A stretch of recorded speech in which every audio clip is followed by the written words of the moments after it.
Blackstone Audio presents James Joyce in 90 Minutes by Paul Strathern. Introduction. The writings of James Joyce represent one of the high watermarks of modernism, the cultural movement that swept Europe and the Americas during the first decades of the 20th century. By the end of the 19th century, Western art, in all its forms, had reached a maturity and sophistication that echoed the society out of which it had grown.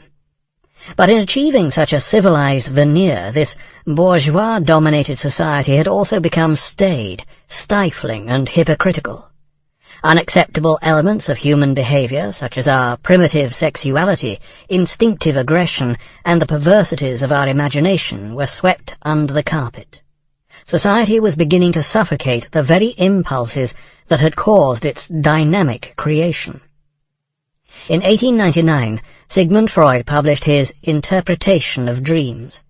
The subconscious mind was exposed as a wellspring of unsavory irrationalities which surged beneath the surface of everyday life. Art was not long in reflecting such impulses. In 1907, Picasso painted his strident and terrifying portrait known as Les Demoiselles d'Avignon, depicting an array of naked women whose figures were hideously deformed into geometric shapes. This led him to begin painting in the Cubist style, which shattered forever the more realistic or impressionistic visions of previous Western European styles. The relativistic nature of objects in Cubist paintings curiously paralleled the new theory of relativity, which had recently been proposed by Einstein and would soon bring about a revolution in the world of science. 6 years later, in 1913, the world of music underwent a similar convulsion with the performance of Stravinsky's Rite of Spring, whose strident discords and rampant primitivism provoked a riot at its first performance in Paris. The artistic world of modernism was born. All this found its echo in the cataclysm that shook Europe upon the outbreak of the First World War in 1914.